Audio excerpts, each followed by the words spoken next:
Weekly expiry के दिन बाजार में भारी गिरावट। निफ्टी करीब 245 अंक गिरकर 18,414 पर बंद। निफ्टी बैंक दिन के ऊपरी स्तर से 700 अंक टूटा। आईआरसीटीसी के बाद और कई कंपनियों के ओएफएस ला सकती है सरकार। सूत्रों के हवाले से खबर।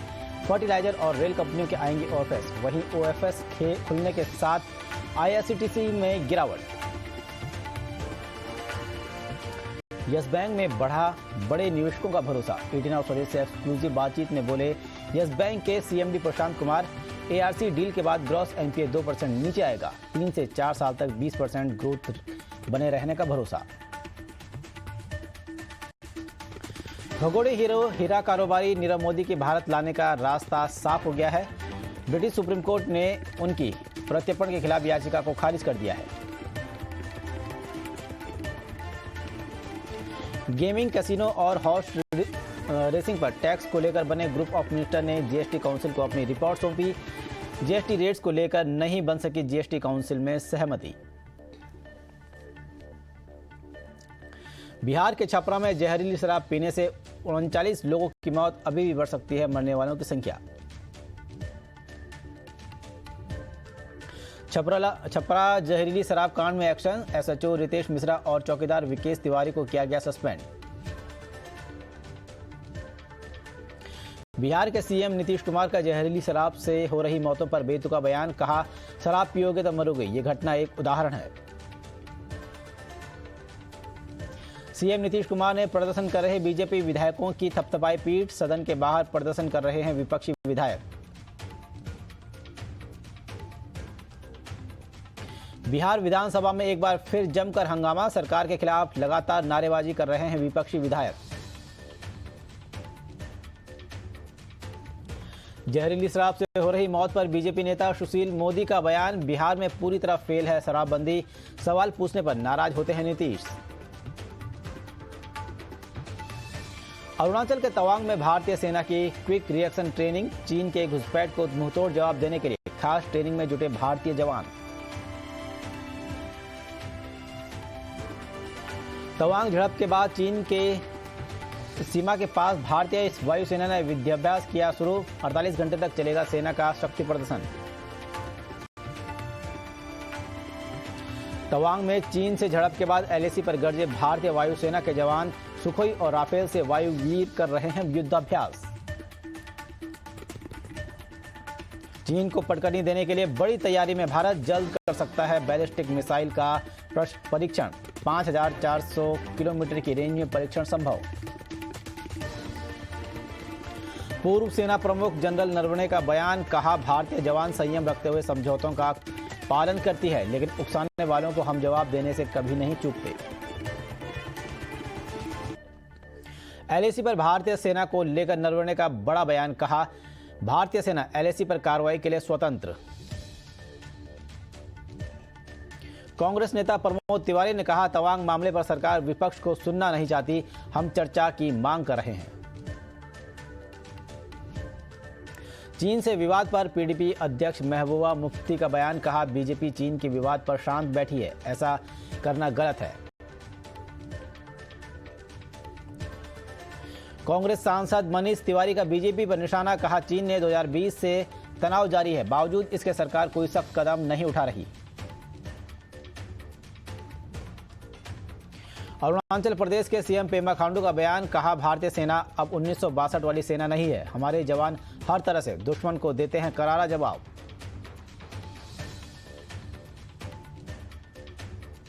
चीन विवाद पर कांग्रेस के बाद अब तृणमूल कांग्रेस का भी बयान आया सामने। कहा, सरकार चीन के मुद्दे पर खुलकर करे चर्चा, सबके सामने बताए सच। तवांग मुद्दे पर कांग्रेस अध्यक्ष मल्लिकार्जुन खड़गे ने फिर साधा निशाना।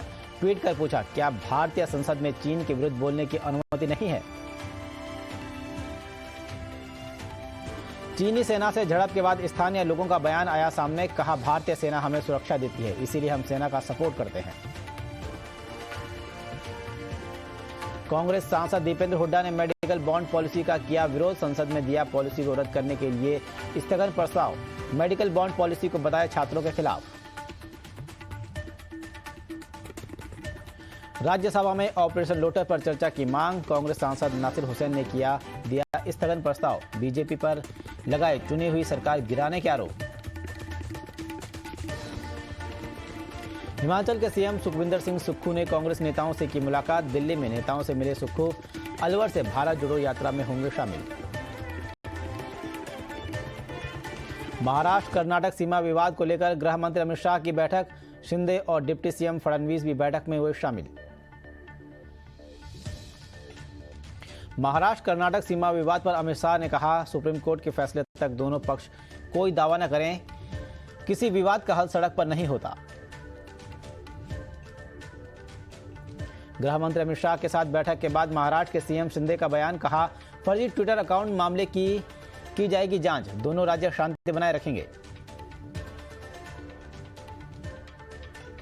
बीजेपी नेता किरीट सोमैया को आईएनएस विक्रांत मामले में मिली क्लीन चिट। मुंबई पुलिस की ईओडब्ल्यू टीम ने फंड में हेरफेर के मामले में दी क्लीन चिट। 6 जनवरी को होगी दिल्ली नगर निगम की पहली बैठक। उपराज्यपाल ने प्रस्ताव को दी मंजूरी। बैठक में मेयर और डिप्टी मेयर का होगा चुनाव। बीजेपी सांसद प्रवेश वर्मा का दिल्ली सरकार पर बड़ा आरोप। कहा, 2 महीने से डीटीसी के 30,000 कर्मचारियों को नहीं मिली है सैलरी। महाराष्ट्र के उप मुख्यमंत्री देवेंद्र फडणवीस ने उज्जैन महाकालेश्वर मंदिर के किए दर्शन। मंदिर में की पूजा अर्चना। आईएसआई को खुफिया जानकारी भेजने वाले जासूस को किया गया गिरफ्तार। चंडीगढ़ का रहने वाला त्रिपेंद्र सरकारी इमारतों के नक्शे भेजता था पाकिस्तान। जम्मू कश्मीर के पुंछ में सेना का सर्च ऑपरेशन। एलओसी बलदरा इलाके में संदिग्ध गतिविधियों को लेकर सुरक्षा बलों की तलाशी।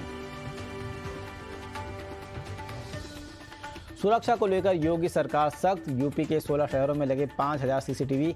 चौराहे, मेन रोड, एक्सप्रेसवे और रेलवे पर सीसीटीवी से निगरानी। छत्तीसगढ़ के बिलासपुर में कांग्रेस नेता की गोली मारकर हत्या। अज्ञात बदमाशों ने मारी गोली। जांच में जुटी पुलिस। मुंबई के लोअर परेल की एक इमारत में लगी भीषण आग। आसमान में छाया काले धुएं का गुबार। आग बुझाने में लगी दमकल की 4 गाड़ियां। न्यूयॉर्क के यूएनएससी हेडक्वार्टर में लगे महात्मा गांधी की प्रतिमा। संयुक्त राष्ट्र महासचिव एंटोनियो गुटेरेस और विदेश मंत्री एस जयशंकर ने किया प्रतिमा का अनावरण। यूएनएससी में भारत को मिला यूएई, यूके और फ्रांस का समर्थन। स्थायी सदस्यता को लेकर 3 देश भारत के साथ हुए खड़े। वैश्विक महिला अधिकार निकाय से बाहर निकाला गया ईरान। वोटिंग से दूर रहा भारत। अमेरिका के प्रस्ताव पर हुई वोटिंग। यूक्रेन में हमले तेज करने की तैयारी में रूस। M2U तोप के जरिए अब मचाएगा तबाही। सैन्य ताकत भी बढ़ाएगा रूस।